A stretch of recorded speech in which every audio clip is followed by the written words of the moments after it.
Hello, everybody, and welcome to another edition of Charts with Dan. We're going to jump right into it because I have to run off to a screening tonight, so let's get right into the weekend box office. We knew that Eternals was going to be number one this weekend. It was number one, but there is so much to go into, from the opening number to the audience response to the critical response. So let's look first of all at what the box office was this past weekend. Eternals number one was $71.2 million. That's where the final number came in. That is on the lower end of the estimates going into the weekend. But there were other estimates that were much, much higher about Eternals and where it might open. We're going to get into that in just a moment, but let's look at where it ranks as far as 2021. $71.2 million, that's good enough for Eternals to have the fourth biggest opening weekend of the year. Venom, Let There Be Carnage, still number one with $90 million. Then two other MCU titles, Black Widow at $80 million, Shang-Chi and the Legend of the Ten Rings at $75 million. We have Eternals there at number four, and it edges out F9 with $70 million. That bumps No Time to Die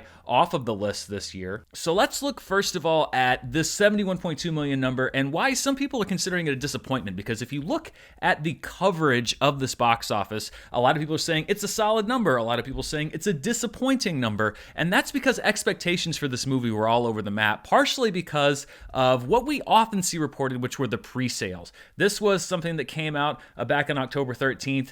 This was in several different outlets, but about Eternals first day advance tickets beating Shang-Chi and Black Widow, AMC's biggest day one pre-sales of the year. This is an article from Deadline. And based on those pre-sales, people started to project Eternals above Black Widow, above Shang-Chi, saying that this could be the first $100 million opening post-pandemic. So there were already expectations that were set that this film did not meet. One of those reasons is that pre-sales is a very faulty metric. We've talked about this before on the show.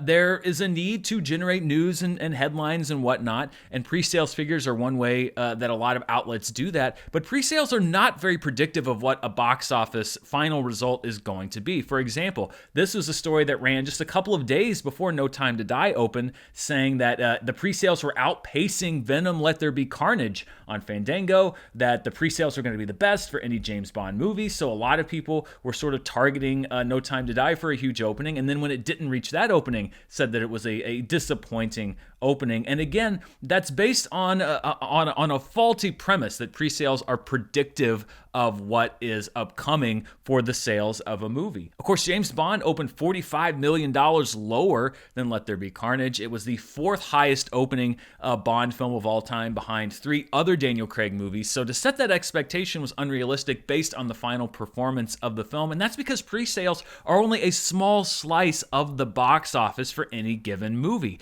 Now, sometimes they can be predictive of enthusiasm for a film, like when Black Panther pre-sales were incredibly high. That result bore out a huge opening weekend for the film. But part of it is, and I always say it, you can't track enthusiasm, and that goes both negatively and positively. Black Panther, for example, everybody knew it was going to be a big opening, but the numbers kept going up over the weekend because people were seeing it, people were talking about it, people were going back, people had actually seen the movie. And I think the same thing happened here with Eternals. Pre-sales may have been strong, but when you get into the week of the movie coming out, reviews start filtering in. We're definitely going to talk about that in just a second. People see the movie, word of mouth starts going. So, I've said it before, but as you're navigating around the media sphere and you see these stories about pre-sales and pre-sales for the highest X amount, don't pin your hopes for a movie based on that, because they are notoriously unreliable, because there's no context. We don't know what percentage of a movie's final gross on opening weekend is going to be pre-sales, or how many people cancel, etc. So that is a faulty way, I think, to peg expectations for a movie, and I think that there were some expectations for Eternals that were unrealistic because people sort of trusted this metric, which is not very predictive. I think that the $71 million is fine. It's nothing remarkable. I think one thing that you do have to note is it opened a little bit underneath Shang-Chi, but Eternals cost about $50 million more to produce than Shang-Chi did. So when we're talking about breaking down the numbers, that's something to consider, although Eternals also had a lot of tie-in deals. I don't know quite how many Shang-Chi had.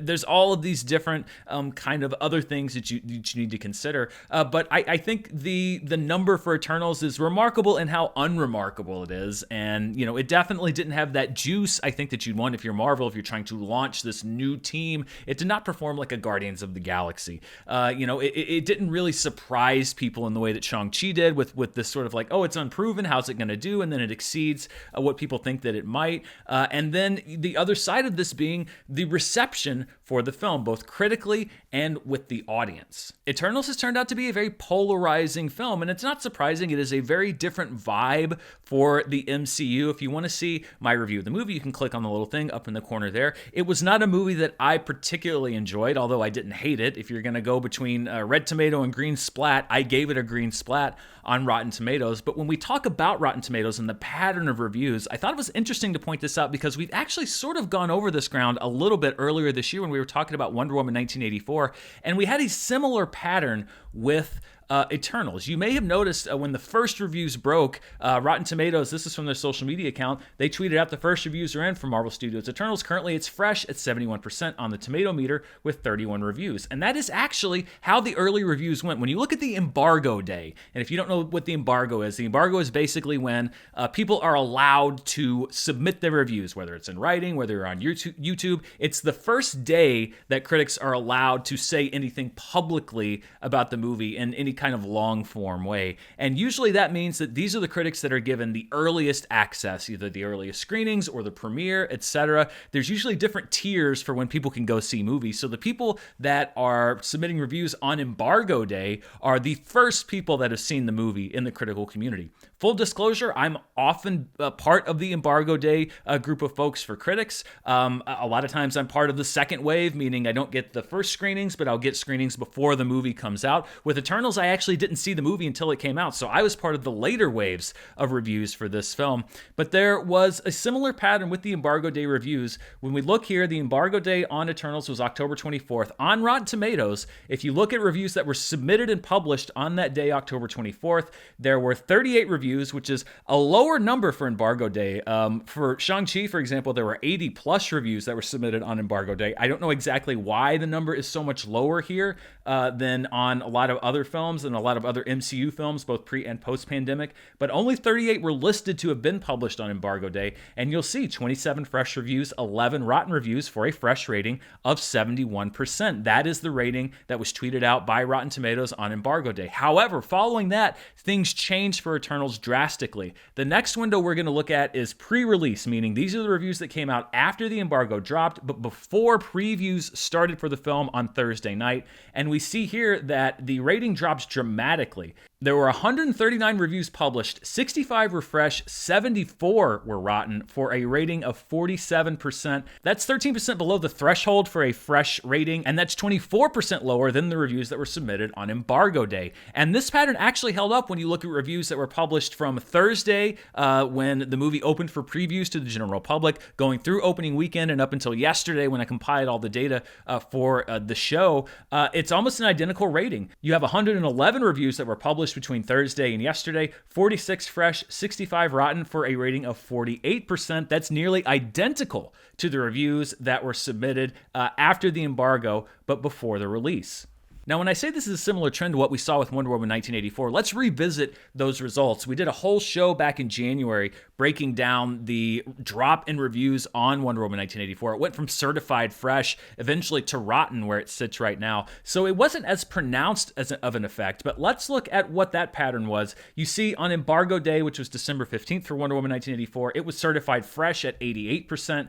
In the pre-release window, it went down to 63%, still fresh, and then post-release is when it started coming in rotten. You see 46% rotten. So you saw the same thing generally, which is that the reviews that were released on the day of the embargo, the critics that are given the earliest access to the film, rated the film substantially higher than reviews that came out after the embargo. And as with Wonder Woman 1984, I can't really ascribe anything to that other than this is just sort of a statistical thing. It's a replicating pattern that we've now seen with two somewhat polarizing movies, I think is safe to say, between Wonder Woman 1984 and Eternals. But there was one interesting difference that I wanted to point out. When we talk about the average score, and it's something that you used to be able to find easily on Rotten Tomatoes that you can't anymore, but I think is far more instructive than the binary fresh, rotten rating. Basically, critics can elect to give the movie a score, either a letter grade, which you can convert to a numerical score, or X amount out of 4 stars or 5 stars, etc. For those critics that chose to provide a score for the film, when we look at Wonder Woman 1984, you'll see that on embargo day, the average score was 7.5. Pre-release, it dropped to 6.35. The next phase, it dropped down to 5.7. The next phase, it dropped down to 5.4. So you see these big drops, particularly between the first 3 windows of release, almost a point each time. It was different with Eternals. If we look here at embargo day, remember the rating was 71% fresh. The average score was 6.38. The next phase, pre-release, 47% rotten. So keep in mind that's a 24% drop in rating. But the average score drops less than a point to 5.86. So we don't see that huge drop in the average score, which means that the critics who saw these films in the different windows were similarly mixed, right around the 6 to 5 range. Not the big drop we saw with Wonder Woman 1984. However, we saw many more critics on embargo day giving Eternals a fresh rating than we saw give them a fresh rating after the embargo. So that raises a couple of interesting questions. Why is it that so many critics who were the first to publish their reviews based on similar scores, why did they tend to perhaps be a little more lenient on the film and rate it positively as opposed to critics who published their reviews after, had similar feelings, but were far more likely to rate their review negatively? Again, I'm not trying to ascribe any kind of motivation here. I just think statistically and numerically, this is a very interesting set of data to look at. And it also goes to show, as a consumer, when you're looking at critical behavior, this is a pattern that you may want to pay attention to, which is that we now see with these 2 films, and I'm sure perhaps this pattern has been replicated with many other films.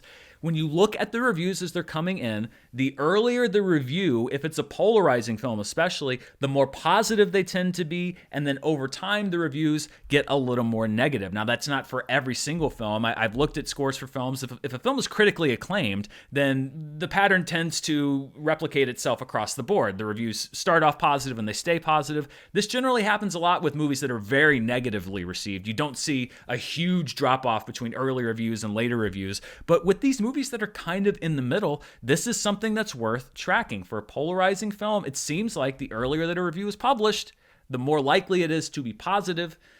Just something to keep in mind. The other interesting thing to note with Eternals is that it was not only the lowest rated film by the Rotten Tomatoes metric. When you look at CinemaScore, which is something we've talked about on the show quite a lot, it was also the lowest rated film in MCU history there. Eternals got a B CinemaScore. That's the lowest that any audience has ever rated an MCU movie on opening night. If you're not familiar with CinemaScore, it is a service that goes out. They poll moviegoers on the opening night, so on the opening Friday, to see what they thought of different movies. Generally, it is not an indication of a film's quality. It's usually an indication of what is an audience expecting from a film and did it meet those expectations. And we can see here with Eternals, and I guess this is no surprise because it is a very different film in the MCU, that many audience members did not get what they expected, and there was a negative consequence to that. When we look at the MCU films by CinemaScore, you'll see 3 of them, Avengers, Black Panther, and Avengers Endgame, got an A+. The vast majority of them, 16 Marvel films, received an A CinemaScore. Then we have 5 Marvel films that got an A-. 1 Marvel film that until now was the lowest rated Marvel film on CinemaScore, which is Thor: The Dark World with a B+, and Eternals now with a B, the lowest CinemaScore in the history of the MCU. So what does that tell us about the future? Well, it's a little troubling if you're looking at the future performance of Eternals because, again, I did a video when I was back at Fandom about the CinemaScore and how it relates to what a movie's going to do in the future, how it legs out at the box office. And one thing we've noticed is that the lower the CinemaScore, the less it makes over time. And when you look at that B CinemaScore, that is indicative of very mixed word of mouth. That means that a movie is less likely to have that buzz as you go along for people to go back to see it in continuing weeks. They'll say, well, I'll wait and see it at home or whatever. But the other thing that you might be worried about if you're Kevin Feige and the people over at Marvel is that those opening night crowds generally generally are the most enthusiastic Marvel fans that there are. And so if you've lost some of them, those are also the people that go back and see your movie 2 or 3 or 4 times. So you're not only losing the business that you might get from word of mouth, you're also losing potentially on some of that repeat business. That's something we're going to keep track of when we look at Eternals going forward. Does that CinemaScore hurt the legs as it goes along? And we keep tracking how it does against other Marvel movies in the box office in general. It's a very crowded season coming up. We have Ghostbusters in a couple of weeks. We've got Spider-Man in about a month. So Eternals is going to have to really make an impact to hang around. There's one last thing that I wanted to address when it comes to Rotten Tomatoes in particular, and that is something that I saw this weekend. I was on social media, which is almost never a good idea, and I saw this clip from a show that Variety does called The Take, and these are some comments that were made by a colleague of mine named Clayton Davis. So why don't I roll the clip, and then we'll discuss what's said there. Critics have weighed in on it, and it has been very divisive, actually drawing the lowest rated Rotten Tomatoes score of any MCU film in history thus far. First of all, Elizabeth, it is not a bad movie in the slightest. I think it's one of Marvel's best efforts thus far. I think this speaks to a larger problem that is in the industry. Anytime a woman takes on the action genre, which has been typically made for men to helm, people come harder on that filmmaker when she takes it on. I think it's an issue that needs to be addressed because it does not draw that criticism that it's been receiving. I agree with you 100%. Right when you started talking about this, I said, imagine that. The film that is directed by a woman has the lowest score on Rotten Tomatoes. Not warranted. First of all, I just want to say that I respect Clayton as a colleague. He is well established in the awards coverage game. He has been working in this industry for a very long time. He serves on the board over at Critics' Choice. I am a member of that organization. I don't mind saying that I voted for him to have the position on the board. So I support him. I support his work, but I have to wholeheartedly disagree with the comments that he made along with his co-host, Elizabeth Wagmeister. Is there bias against female directors in the film industry? Absolutely, there is. Is there a dire need for more female critics in the critical industry? Absolutely there is. Do female directors and stars face more toxicity online than their male counterparts? 100%. They absolutely do. But I want to address the comments that were made specifically here against Rotten Tomatoes critics and their reaction to Eternals. And the criticism there was that anytime a woman takes over an action film, that the critics are harder on her than they are on male directors, which I take that as basically an accusation of gender bias. And I think that not only is that untrue, but it's provably untrue. It's factually untrue. And I just want to look at some of the examples that prove that this isn't the case. Inside the comic book genre, we have Wonder Woman, a certified fresh hit at 93%. Just earlier this summer, Black Widow, 79% fresh, a certified hit.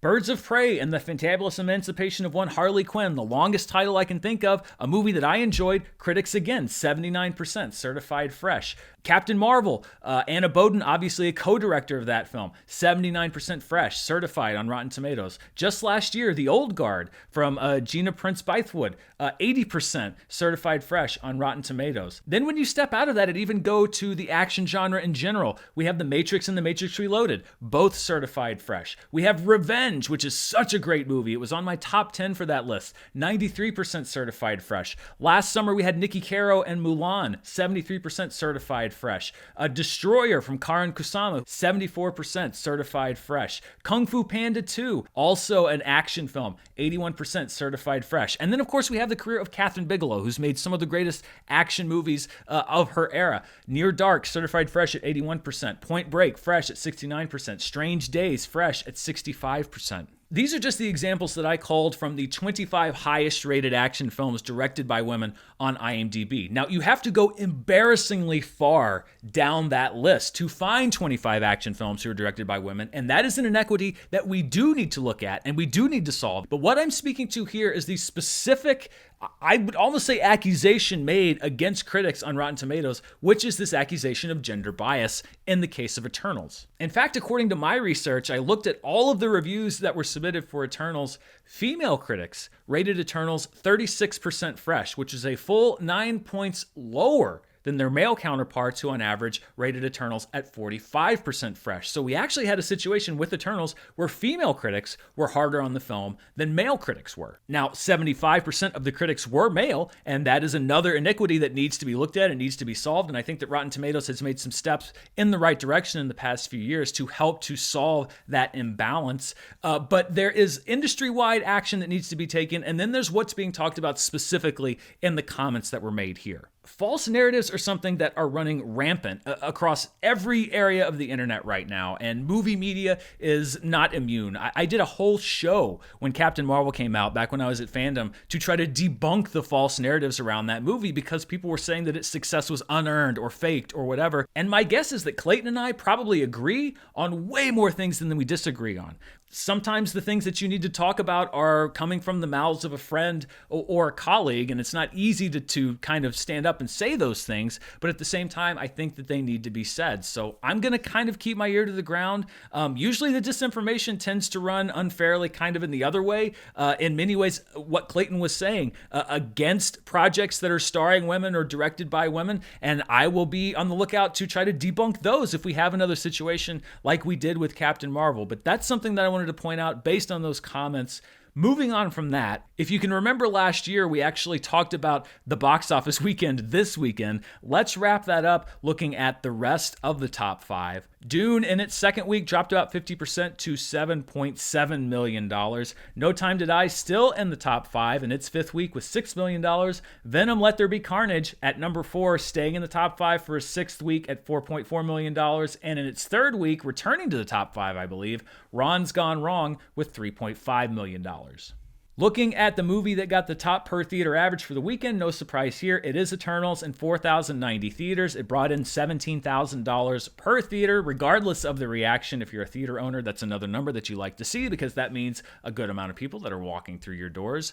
We've been tracking the box office weekend by weekend compared really to 2019, and this was another weekend where we said, well, if Eternals overperforms, we could pass the 2019 box office on a weekend-by-weekend basis. This was weekend number 45, and as you can see, we had an uptick in the box office, but because Eternals was a little more muted than perhaps some would have expected, we did not bypass the 2019 box office when we compare week to week. So we'll see if that happens. I mean, there's a shot here or there, but I think now Spider-Man No Way Home may be the best shot. I mean, Ghostbusters could go through the stratosphere. You never really know, but we keep getting close weekend by weekend to potentially bypassing the box office business on the equivalent weekend in 2019, but we just can't quite get there. We'll see if in the next month or so we're able to do that. Looking at the limited release films, so these are movies that were in 1,000 or fewer theaters.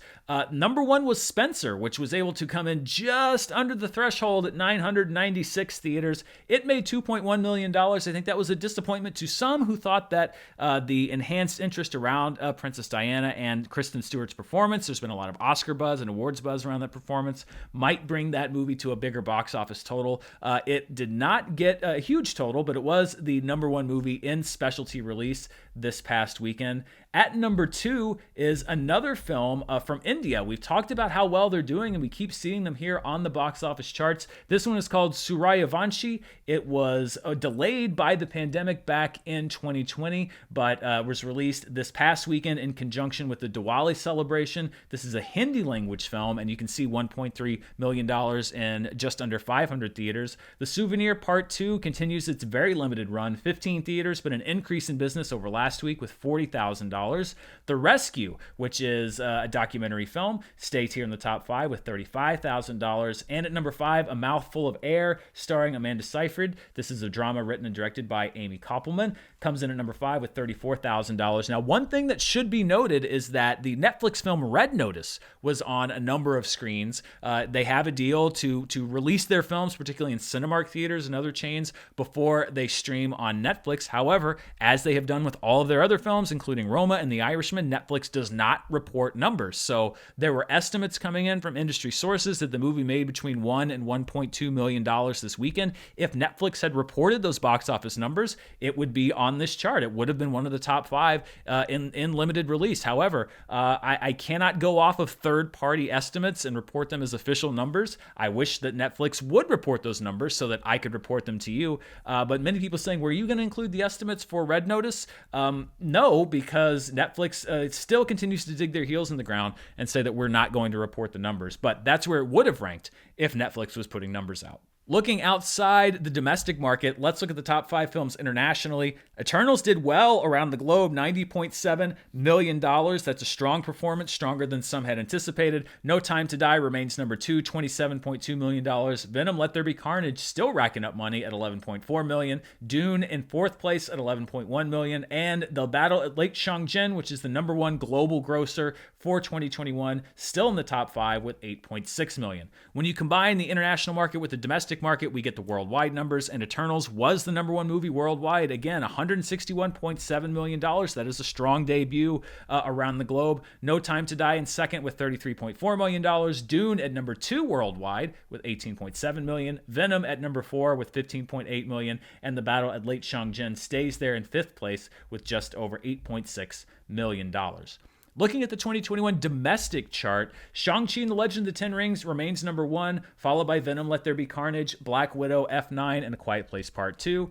No Time to Die, Free Guy, Jungle Cruise, and Godzilla vs. Kong remain at numbers 6 through 9. And new on the chart this week is Halloween Kills at $89.7 million. That knocks off Cruella after a long stint on the 2021 domestic chart. However, that is going to be short-lived because barring a complete collapse, Eternals is going to take that spot next week. So Halloween Kills is going to enjoy one lovely weekend atop the 2021 domestic top 10 before it is slashed by Eternals. Let's look at the 2021 top 10 worldwide. The Battle at Lake Changjin, number 1. Hi Mom, number 2. F9 at number 3. Detective Chinatown 3 at number 4. And No Time to Die at number 5. No change there.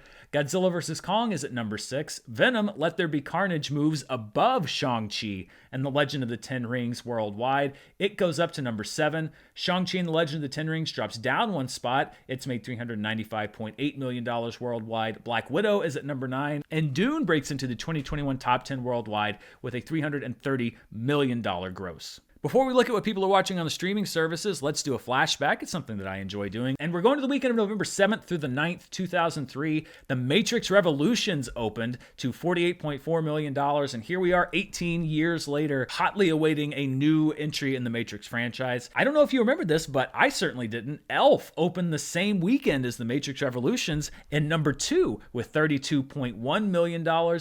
Brother Bear was the 3rd place film in its 3rd week with $18.5 million, followed by Scary Movie 3 with $11.1 million, and yikes, Radio in week 3 with $7.2 million. If you don't know Radio, don't look it up. Another quick thing to note, Love Actually also opened the same week. In its first week, it was just outside the top 5 at $6.8 million. So on the same weekend in 2003, we got the openings of The Matrix Revolutions, Elf, and Love Actually. Crazy how this stuff lines up sometimes.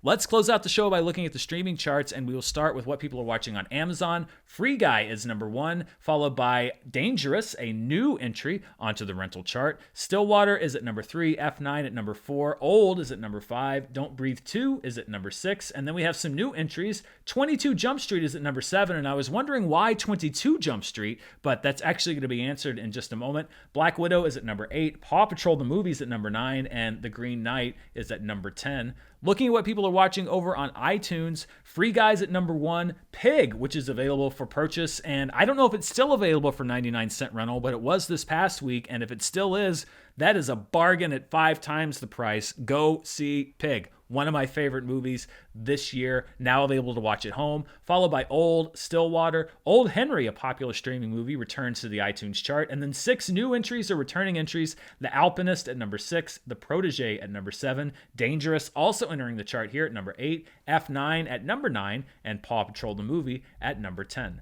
Let's look at the top 10 over on Netflix. At number 1 is The Harder They Fall, the Western starring Idris Elba. That is a pretty good movie. I watched it the other night. I enjoyed that movie. Love Hard, which I did not watch, is a Netflix original movie at number 2, a new entry to the series. The Netflix series Big Mouth is at number 3. The Netflix series You at number 4. At number 5, the Netflix series Narcos Mexico with new episodes comes in. At number 6, Squid Game, still on the top 10. At number 7, 21 Jump Street. So my guess is that people watched 21 Jump Street on Netflix and said, hey, I want to see the sequel, and went and rented 22 Jump Street from Amazon. That's just a theory of mine. At number 8 is Catching Killers, a Netflix series. At number 9 is Army of Thieves, which was top of the charts last week. And at number 10, in its 33rd straight week, is Coco Melon, which, first of all, yay for Coco Melon in its 33rd straight week. But I have a question to ask you people, which is, do you think this is a game?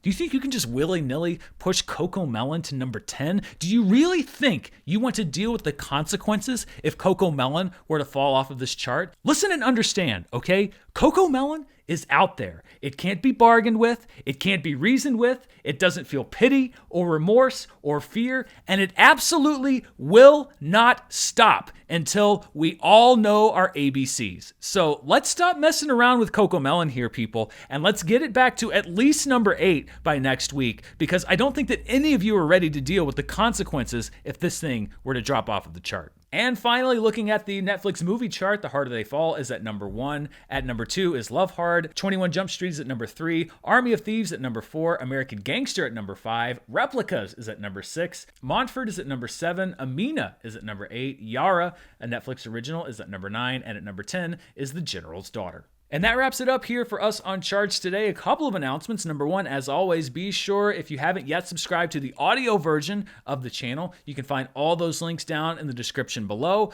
You will get not only audio versions of everything that we have here on the channel, but also audio exclusive reviews, etc. So we'd love to have you come and join us that way. Also, big news, a lot of you have asked, what's going on with the live show? You used to do this live show and then you haven't done it in a few months. We were working out some details, but I'm very happy to announce that the live show will be returning, and you don't have to wait that long because it's coming back this week. That's right. This Wednesday at 2 p.m. Pacific time, 5 p.m. Eastern time, and whatever time it is where you are, we will be coming back with the live show. We'll be talking about news. We'll be playing some games. We'll be having fun. I'm excited to bring it back, and I'm excited to have you come back and join us. The audio version of the show will also be on the audio channel, so if you want to take it to go, I know it's a bit of a longer show, you're able to do that now. So usually I say you'll see me next week for reviews, etc., which you definitely will, because I've got a backlog of stuff I want to talk about. But I will also see you back here on Wednesday at 2 p.m. Pacific time, 5 p.m. Eastern time for the live show. I can't wait to get it relaunched. Thank you to everybody who's watching. Stay safe,